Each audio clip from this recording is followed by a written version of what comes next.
What's going on, guys? We're here at Olympus Cards Games today with... Wes Allen. And Aaron Williams. And what did you two boys do today? I got top 4 at the 25th anniversary case tournament today. I made the finals. We got to the finals, they split. Yeah, we split.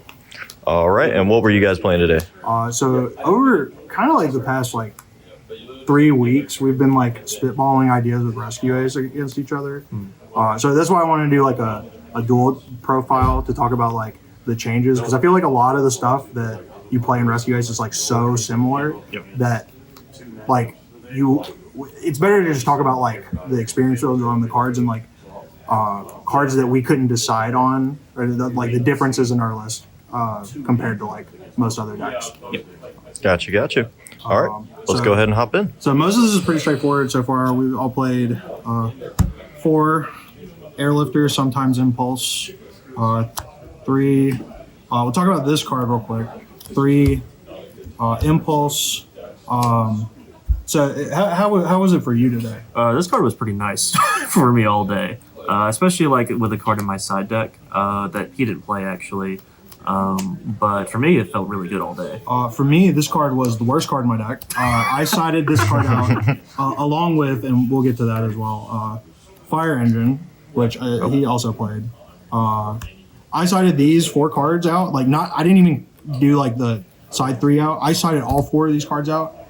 Every single game I side decked today at any given point. Was there a reason why you feel they're just not working it for you? So I started to notice that this card does not trade really well into most decks right now. The only exception is Pearly and the Mirror.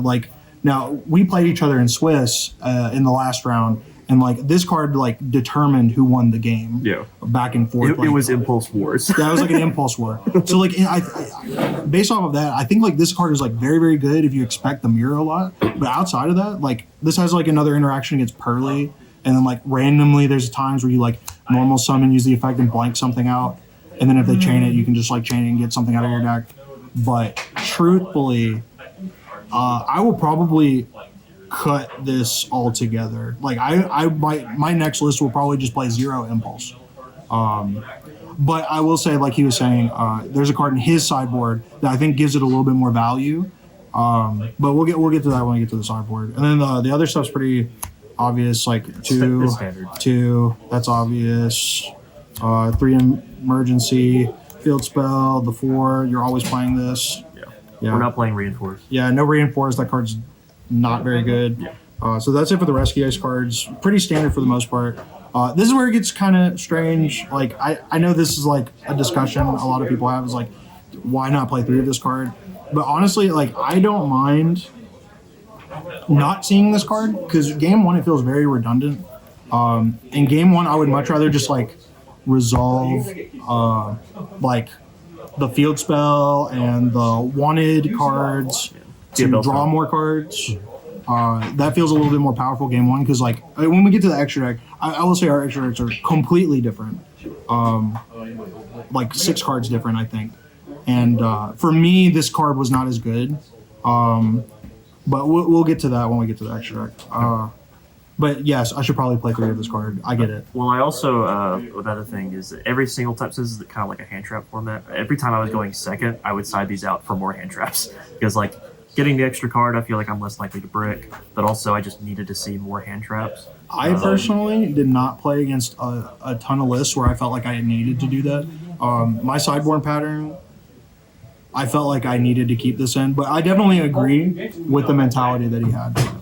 And then the other obvious stuff, the wanted cards, 2 witch and 1. If you play 3 of this card, it's probably right. If you play 1 of this card, I can also understand that. But I think 2 is perfect.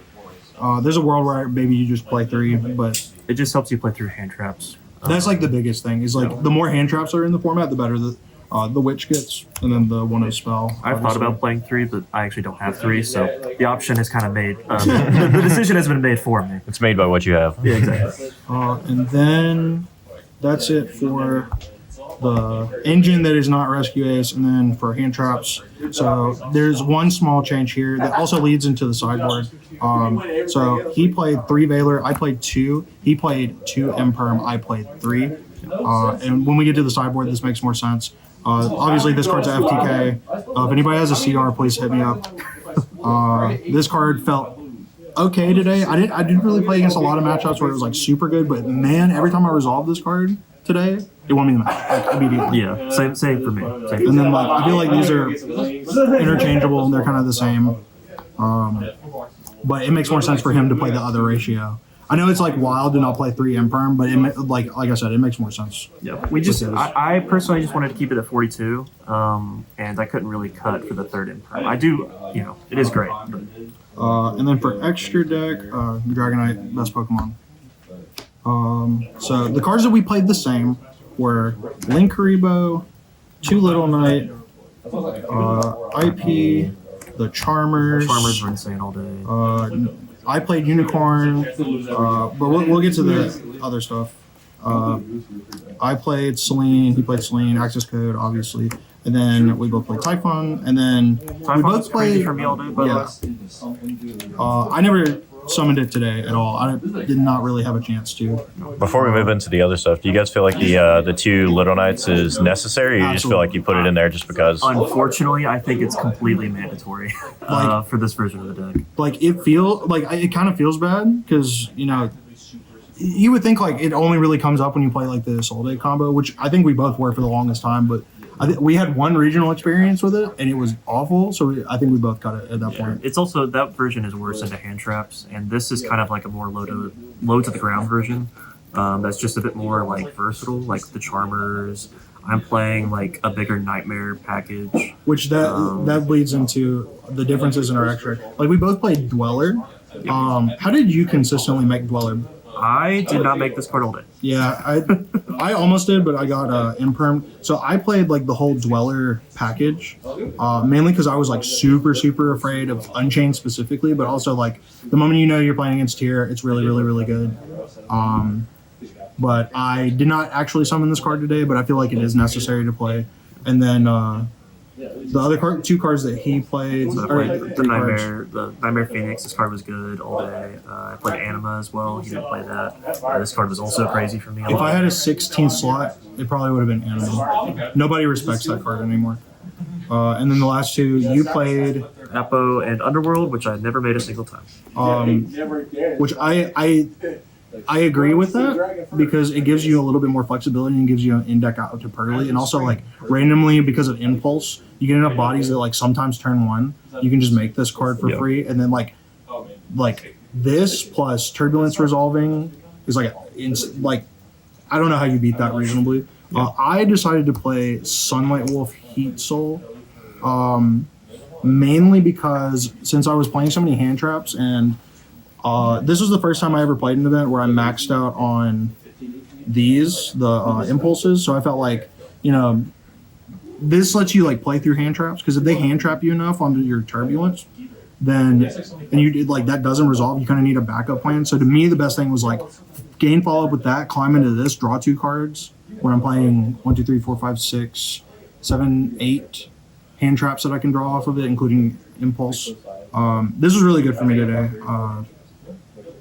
I would probably play this in the future. Usually my end board was like this if I opened well enough or I got hand trapped enough, or sometimes it's this IP if I open like crazy uninterrupted. But that's pretty much it for that. And the sideboard, most of these are the same outside of, I think, 2 cards. So these for hand traps, really worried about Unchained. I was playing DD Crow up until like last night. When I was like, man, I am terrified of that deck. Unchained is ridiculous. So I decided to play this instead. For me, these cards were really good all day. Yeah, Droll was insane for me today, like more so than pretty much any other time that I've ever seen that card. Drew Swarm, I did not resolve it once, which, my 2 losses in Swiss and Top 4 were Unchained, but I just never saw this card. It wasn't very good.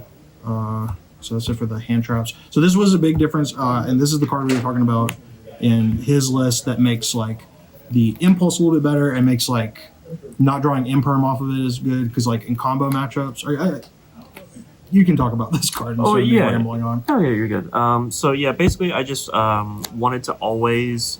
I was so worried about like people comboing off on me that I wanted to like have my impulses have more value, because like Fire Engine is good and it gets you into more engine, but this it gets you into more hand traps. Drawing 2, discarding 1.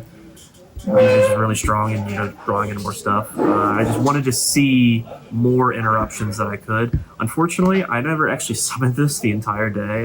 Not because like it wasn't good, but like the one time I saw Impulse, it was like against.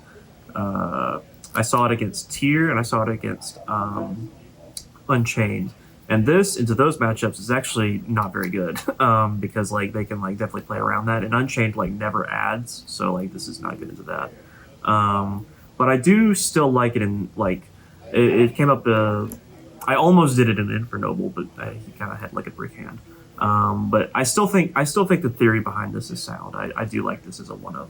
And then in my spot, I played Pankratops. I think this is a little bit more standard. Most lists I see play this card. It's SP. It's really good against back row decks. It trades for 2 cards most of the time. And I didn't know like if we were going to be playing against more like lab meta or anything, so I valued this a little bit more. And the reason I didn't play this was because kind of the same thing. I was uncertain. This card's just better against like combo decks, and I didn't know how many combo decks we were going to be playing against. Yeah. But I would definitely consider playing that card in the future. And then I think all but one of these is standard or the same. This card was absurd for me. I played Flu, and when I flipped it, he conceded immediately. This card was ridiculous. I didn't play any Pearly. That was like the main purpose. But as far as I was concerned, there wasn't a lot of Pearly here today, and I was like really scared of that deck. And then this was something that we thought about last night. We talked about this for a couple hours. It felt like hours.